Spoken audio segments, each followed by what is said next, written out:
Hello दोस्तों, कैसे हैं आप सभी। उम्मीद है अच्छे होंगे। स्वागत है आप सभी के अपने YouTube channel online crash course में। दोस्तों, जैसे कि आप सभी को पता है कि मैं टेस्ट सीरीज चला रहा हूं, जिसमें रोज़ एक नया चैप्टर का एक वीडियो डाला जाता है। तो आज इस सीरीज़ में बारी है ज्योग्राफी की। मैं कुछ ज्योग्राफी के सिलेक्टेड क्वेश्चन को सिलेक्ट करके लाया हूं, जो कि एग्ज़ाम में पूछा गया है।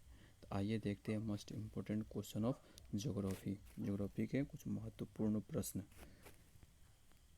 चलिए आइए शुरू करते हैं। क्वेश्चन नंबर फर्स्ट, भारत में सिंचित भूमि का प्रतिशत लगभग है।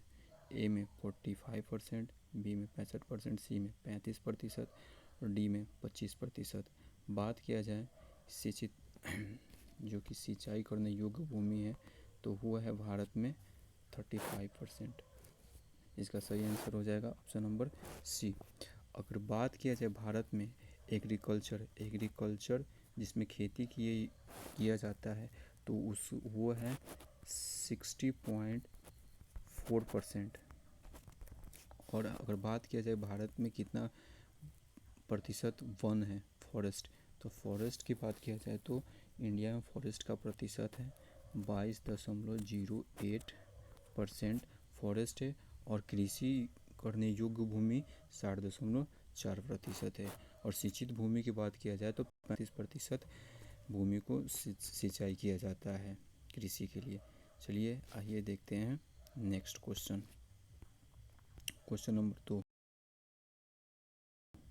प्रायद्वीपीय भारत का सबसे दक्षिणी बिंदु जो कन्याकुमारी है, ये कर्क रेखा के उत्तर में स्थित है। बी भूमध्य रेखा के दक्षिण में, सी मकर राशि के दक्षिण में, डी भूमध्य रेखा के उत्तर में।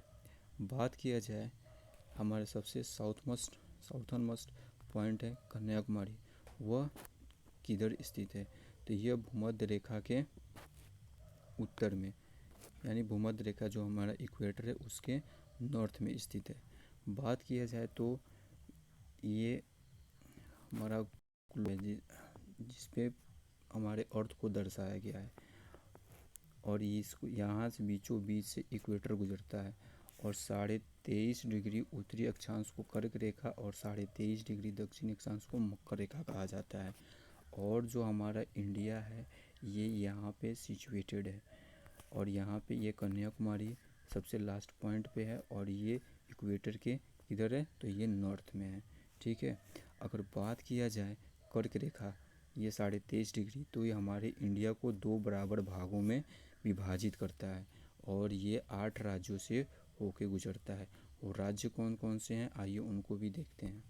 और ये हमारे इंडिया के 8 स्टेट से होके गुजरता है कर्क रेखा 23.5 डिग्री उत्तरी अक्षांश। तो पहले तो एग्ज़ाम में इतना ही पूछता था कि कितने राज्यों से होकर गुजरते थे।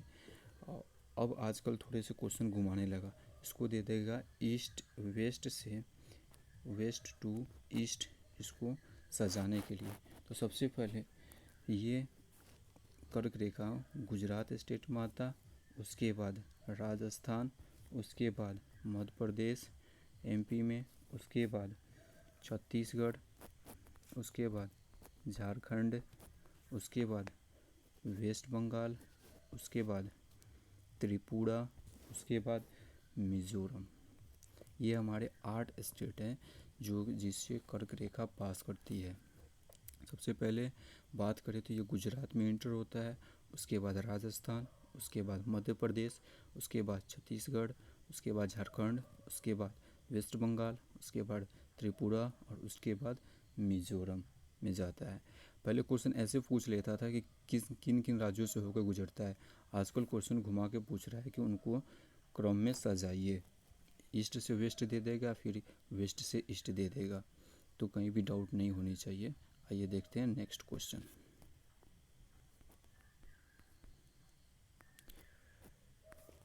क्वेश्चन नंबर 3, दक्षिण भारत में नीलगिरी पहाड़ियों के दक्षिण छोर पर स्थित दर्रा कहा जाता है। ए में पालघाट गैप, बी में भोर घाट पास, सी में थाल घाट पास, डी में बोलन पास। और इसका सही आंसर हो जाएगा नीलगिरी हिल्स के जो सबसे दक्षिणी छोर पर स्थित है वो है पालघाट गैप। बात करें अगर पालघाट गैप की, तो ये नीलगिरी हिल्स और कार्डमोम, जो अनामलाई जिसे कार्डमोम की यानी इलायची की पहाड़ी कहा जाता है, साउथ इंडिया में है, दोनों के बीच में स्थित है। ठीक है, ये नीलगिरी की जो हिल्स है उसके दक्षिण में और जो अनामलाई हिल्स है उसके उत्तर में, ये इसे साउथर्न और इसे नॉर्थ में पड़ता है, दोनों के बीच में। और ये पालघाट है, ये केरल राज्य में स्थित है और केरल और तमिलनाडु के बीच में ये क्या करता है, तो ट्रांसपोर्टेशन यानी दोनों स्टेट को आपस में कनेक्ट कराता है। और ये जितनी भी मतलब इनके बीच की ट्रांसपोर्टेशन सब कुछ होता है केरल और केरल टू तमिलनाडु के बीच में, ये दोनों स्टेट को आपस में कनेक्ट करता है। ठीक है, आइए जानते हैं, देखते हैं नेक्स्ट क्वेश्चन। भारत का प्रमुख तांबा जमान्यून में से किस स्थान पर है? ए में झारखंड के हजारीबाग और सिंहभूमि, बी में खेतड़ी और राजस्थान के दरीबो क्षेत्र, सी में अनंतपुर मध्य प्रदेश में, डी में उत्तर प्रदेश के शिवालिक और कर्नाटक में। बात किया जाए तांबा के, तो तांबा इन चारों जगहों पे पाया जाता है, लेकिन सबसे ज़्यादा अगर बात करें तो झारखंड के हजारीबाग और सिंहभूमि में पाया जाता है। झारखंड ये छोटा नागपुर के पहाड़ पे बसा हुआ है, पठार पे बसा हुआ है, जिसे भारत का रू कहा जाता है, खनिजों का रू, यानी सबसे ज़्यादा यहाँ पे झारखंड में खनिज पाए जाते हैं। यहाँ पे यानी कोयला भी, आयरन भी, बहुत अलग अलग प्रकार के खनिज पाए जाते हैं। यानी इसका सही आंसर हो जाएगा झारखंड के हजारीबाग और सिंहभूमि में। छोटा नागपुर के पठार को भारत का रू कहा जाता है, यानी हृदय। चलिए आइए देखते हैं ये क्वेश्चन। भारत के यारलुंग जांगबो नदी के नाम से जानी जाती है। यह क्वेश्चन एग्जाम में पूछा हुआ है। इसका option number A Ganga, option number B Sindhu, option number C Brahmaputra, option number D Mahanadi. और इसका सही आंसर हो जाएगा कि यारलुंग जांगबो नदी को ब्रह्मपुत्र नदी है, जिसका नाम है यारलुंग जांगबो नदी। बात करें ब्रह्मपुत्र नदी, तो ब्रह्मपुत्र नदी का उद्गम स्थान तिब्बत के मानसरोवर झील से होता है। जहाँ पे इसका उद्गम स्थल है वहाँ पे इस नदी का नाम यारलुंग जांगबो नदी है। और तिब्बत में बात करें तो ब्रह्मपुत्र नदी को सांगपो नदी के नाम से जाना जाता है। चीन में ब्रह्मपुत्र नदी को हांगहो नदी के नाम से जाना जाता है। जब ब्रह्मपुत्र नदी भारत के अरुणाचल प्रदेश स्टेट के दिहांग डिस्ट्रिक्ट में जब प्रवेश करती है, तब अरुणाचल प्रदेश में ब्रह्मपुत्र नदी का नाम क्या हो जाता है, दिहांग। वहाँ पे इसका नाम दिहांग पड़ जाता है। और जब ब्रह्मपुत्र नदी असम में प्रवेश करती है तब इसका नाम ब्रह्मपुत्र पड़ता है। और जब यह नदी ये बांग्लादेश में प्रवेश करती है तब इसका नाम जमुना पड़ता है। और बांग्लादेश में गंगा को पद्मा कहा जाता है। और दोनों जब आपस में मिल जाते हैं तब दोनों की संयुक्त धारा को क्या बोला जाता है, मेघना। और ये दोनों बंगाल की खाड़ी में आपस में मिलके गिर जाते हैं। और जमुना और पद्मा यानी ब्रह्मपुत्र और गंगा के संयुक्त धारा को मेघना कहा जाता है। और यही संयुक्त धारा पर दुनिया का सबसे बड़ा डेल्टा है, जिसका नाम सुंदरवन डेल्टा है। दोस्तों, इस क्वेश्चन में बहुत सारी बातें मैंने बताया, फिर से एक बार रिपीट कर देता हूँ ताकि आप लोगों को कहीं भी कन्फ्यूजन ना रहे। चलिए आइए इस क्वेश्चन को फिर से देखते हैं।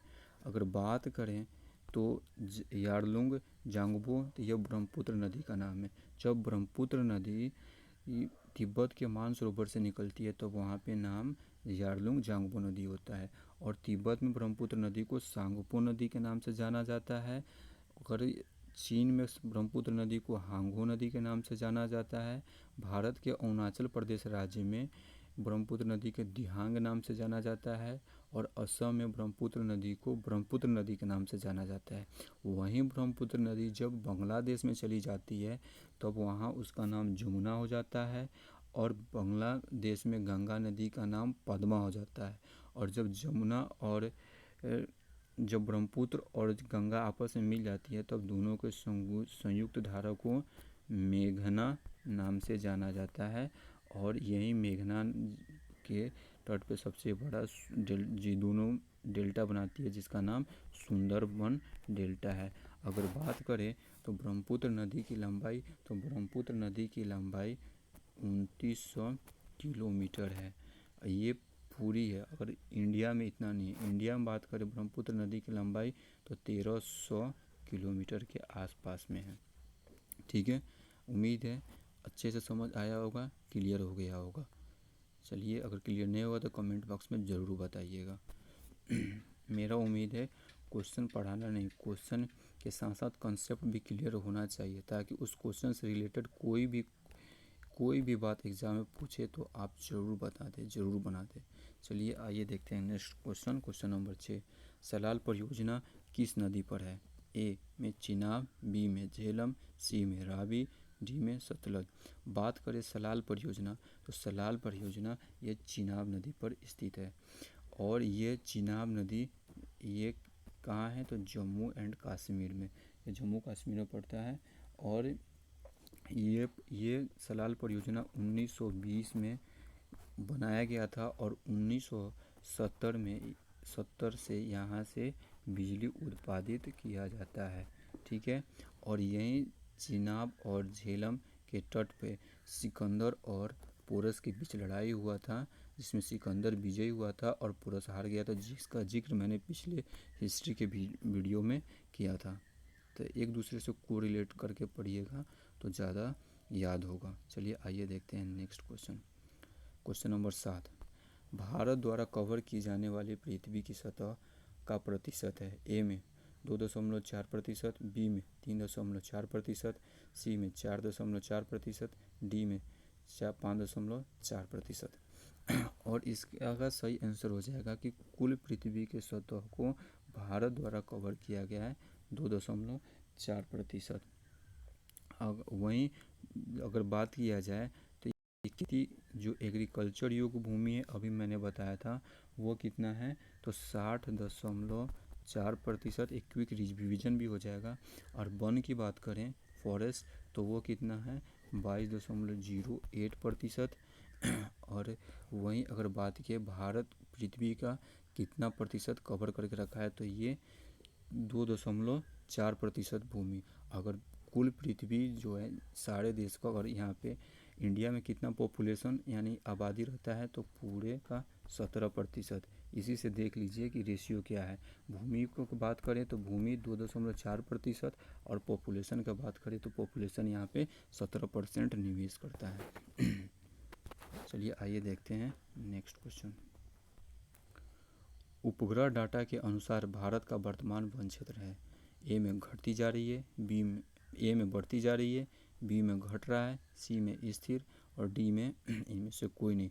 अगर जहाँ भी बात किया जाए वन का तो वन का स्थिति हमेशा क्या हो रहा है घटता जा रहा है। वन कितना है तो 22.08% इंडिया में वन है। और लोग इसको अपने फ़ायदे के लिए दिन प्रतिदिन काट रहे हैं जिससे इसका रेशियो घटते जा रहा है। ठीक है, ये क्वेश्चन भी बहुत बार एग्ज़ाम में पूछा गया है। भारत की सबसे अधिक वार्षिक वर्षा का सूचना है? ए में नामची सिक्किम में, बी में चूरू राजस्थान में, सी में मानसवीराम मेघालय में, डी में चंबा हिमाचल प्रदेश में। और इसका सही आंसर हो जाएगा मानसवीराम मेघालय में। नामी है मेघालय यानी ये यहाँ क्या है इसे मेघों का घर कहा जाता है मेघालय। और उसमें मानसवीराम में रोज़ बारिश होती है लगभग सबसे ज़्यादा, यानी 100 यहाँ लगभग 146 सेंटीमीटर बारिश होती है। चलिए आइए देखते हैं ये क्वेश्चन। लास्ट क्वेश्चन, रिफाइनरियाँ मथुरा, डिगबोई और पानीपत किसके द्वारा लगाया गया है? ए में इंडियन ऑयल कॉरपोरेशन लिमिटेड के द्वारा, बी में हिंदुस्तान पेट्रोलियम कॉरपोरेशन लिमिटेड के द्वारा, सी में भारत पेट्रोलियम कॉरपोरेशन लिमिटेड के द्वारा, डी में मद्रास रिफाइनरीज लिमिटेड की क्रूड डिस्टिलेशन यूनिट के द्वारा। और इसका सही आंसर हो जाएगा कि ये तीनों रिफाइनरियाँ जो लगाया गया है तो इंडियन ऑयल कॉरपोरेशन यानी IOC, इंडियन ऑयल कॉरपोरेशन के द्वारा लगाया गया है। और बात करें भारत का सबसे पुराना कौन सा रिफाइनरी है, तो वह डिगबोई यानी असम में लगाया गया है। ये डिगबोई सबसे पुराना है। दोस्तों कैसा लगा हमारा ये 10 क्वेश्चन का सीरीज़, ज़रूर कमेंट बॉक्स में कमेंट करके बताइएगा। अगर वीडियो अच्छा लगा हो तो लाइक, शेयर, कमेंट और सब्सक्राइब ज़रूर कीजिएगा, ताकि हमें मोटिवेशन मिल सके और ऐसा ही वीडियो मैं आगे कंटिन्यू कर सकूं। ठीक है दोस्तों, जय हिंद साथियों, थैंक्स फॉर वॉचिंग वीडियो। जय हिंद।